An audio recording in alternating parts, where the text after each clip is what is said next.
Tinutugunan ng punong ministro ng Iraq ang isa sa pinakamaselang issue sa bansa. Sino ang may kontrol sa mga baril? Nakipagpulong si Ali Al-Zaidi sa delegasyon ng Asay Balahad at Kataibi Imam Ali, dalawang pro-Iran militia, habang itinutulak ng Baghdad ang planong ipasailalim sa otoridad ng Estado ang mga armas ng milisya. Ang Sagaya al-Salam Shia Militia, kilala ring Peace Brigade sa ilalim ni Muqtada al-Sadr, ay nagsimula na isuko ang kanilang armas sa puwersa ng Estado ng Iraq sa hilaga ng Baghdad. Sinimulan ngayong araw ng mga dating Popular Mobilization Forces na miyembro ng milisya ang pagbaba ng kanilang watawat bilang simbolo ng pagsanib sa puwersa ng Estado. مبادرة سماحة السيد Dahil sa inisyatiba ni Kagalang-Galang Muqtada al-Sadr sa pagsuko ng armas at muling pag-uugnay at pagsasaayos ng milisya tungo sa ganap na integrasyon at pagsasanib, ito ay isang pinagpalang hakbang. Ginawa ng mga bayani ang kanilang makakaya. Nagalay sila ng malalaking sakripisyo at nagpakita ng marangal na paninindigan sa lahat ng labanan. Gayunpaman, bawat yugto ay may kanya-kanyang pangangailangan at rekisito. Kaya, sa pamamagitan ng tamang at masusing pagsusuri, ang mga unit na ito ay muling iuugnay sa mga puwersa ng seguridad at sa pangkalahatang pamunuan ng sandatahang lakas. Matapos ang mahabang pag-uusap at talakayan, itinatag ang isang komite upang magtakda ng mekanismo at proseso ukol sa pagsasauli ng mga armas ayon sa kanilang uri, maging ito man ay magaan, katamtaman o mabibigat na armas. Narito si Hamid Al-Sharifi, dating Iraqi diplomat, para sa dagdag na impormasyon. May milisya na ibinababa ang kanilang watawat at sumasama sa puwersa ng Estado. Pero sa practical na usapan, ano ba talagang ibig sabihin nito? Ito na ba ang simula ng tunay na pagbabago? Sana nga, ito ang unang hakbang. Huwag nating kalimutan na merong humigit kumulang 60 hanggang 70 armadong milisya sa Iran. Sa mga yon, mga 10 o 15 ang talagang aktibo, malalakas at malalaking milisya. Sa ngayon, mga 3 pa lang masasabi ko. Sabi nila, isusuko nila ang kanilang mga armas.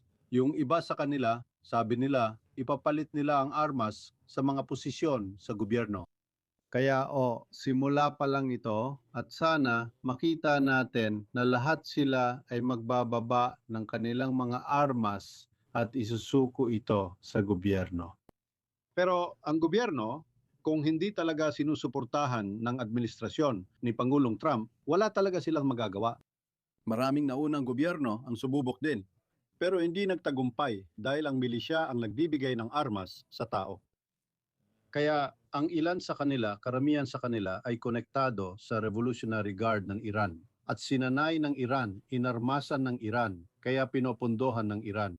Kaya mahirap talaga, pero ngayon mukhang nakakakuha tayo ng ilang senyales mula sa administrasyon ni Trump na may suporta ang Amerika sa bagong punong ministro ng Iraq. Kaya sana makikita natin na mas marami pang mga milisya ang maglalagay ng kanilang mga armas. Kung ilalagay nila ang kanilang mga armas at talagang sasali sa mga puwersa ng Estado ng Iraq, may panganib ba dito na formalisahin ang mga milisyang suportado ng Iran at na iyon ay gawing lehitimo ang kanilang kontrol, pero lahat ay nasa ilalim ng payo ng Estado? Oo, tama yun. Tama. Ngayon, kinuha niya ang isang milisyang Iranian at isinama sa hukbo. Kaya ang tawag dyan ay hukbo ng mga milisya. Kaya napakalabo ng sitwasyon na yon. Hindi natin alam ang mangyayari, lalo na't maraming milisyang tumatanging isuko ang armas nila ngayon. Kaya sa tingin ko, may ilan pang mga hakbang na kailangan gawin sa napakalapit na hinaharap. Kaya maaring magkaroon ng armadong labanan sa pagitan nila. Pero sinabi niya na ang hukbo ay puno ng mga milisya. Kaya hindi yon katanggap-tanggap. Pero gaya ng sabi ko, mukhang masaya si Trump na yon.